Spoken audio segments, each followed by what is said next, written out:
Whenever I try to describe the Yukon, it's a little bit challenging. The word wild always comes to mind because things are pretty untamed around here. Yeah, my name's Sherrard, here with Claire Buchar and Jaime Hill for a really laid-back mountain bike vacation. I didn't know Dylan before this trip. It was actually quite special being brought in to see the window into Dylan's past. Yeah, I wasn't surprised to find out that his roots are here, and plus he looks like Yukon Cornelius, so it was kind of like bing bing. We are at Boreal Biking, just outside of Whitehorse in the Yukon. It's just a really fun place to visit and sort of hit the reset button. My mother told me to love your woman, no matter what she says.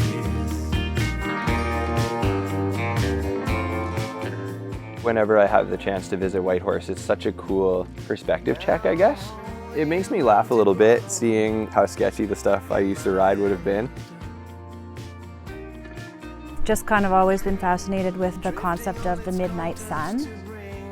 Yeah, the sun feels like it's out forever because it never actually gets dark. It's just really weird to sort of watch sunset fade into sunrise. It has an interesting continuum. Catching up with old friends here is a really cool experience.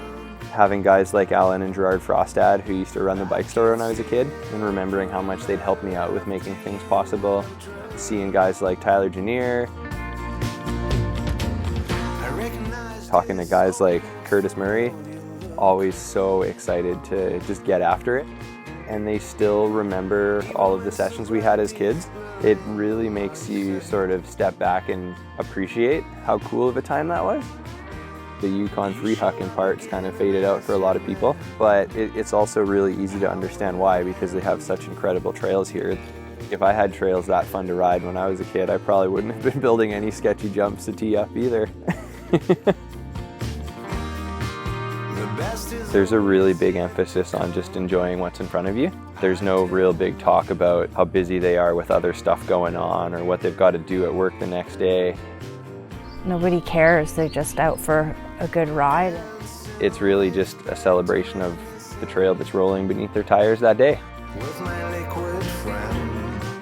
Day two, I think we hung out and had coffee and slipped into Yukon time really comfortably. We went to town and did a little bit of looking around and soaking up the wonderful scene that is Whitehorse. And then we went for basically the classic lap that I would have done when I was a small kid. Went and did the ride around the river trail, ripped some sandhill turns. I used to have so many reasons to get better. Went up and cruised the Boogaloo area. Some of the single track that made me want to go to Kamloops in the first place.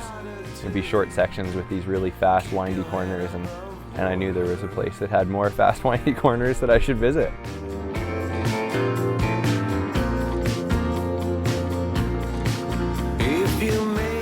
And then day three, we spent the day in Carcross, which is sort of like the gem of riding in the Yukon now. It's a really community-driven project where a lot of First Nations youth have had the opportunity to take part in building this incredible trail network. It's just magic. Dylan gets so pumped up and so stoked about all the trails, whether he's leading or whether he was following, and hooting and hollering in front of you or behind you. This is so wild! Yeah, Claire!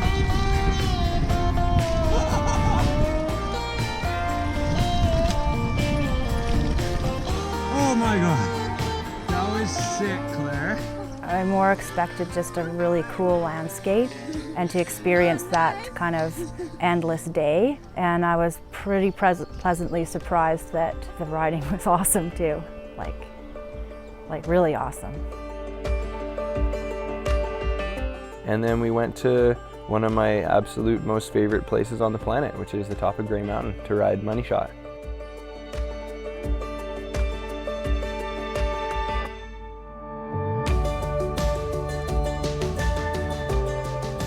I was pretty freaked out trying to keep up with the girls on some of the steep loose stuff because they're really good at that.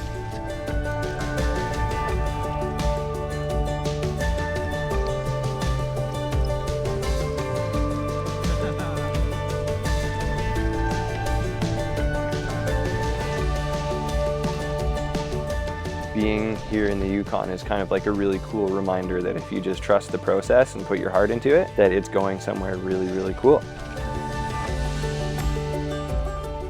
I guess I really dig the idea that I was a kid who really wanted to chase after some bike dreams, and they took me far away, and life just keeps bringing me back to where they started.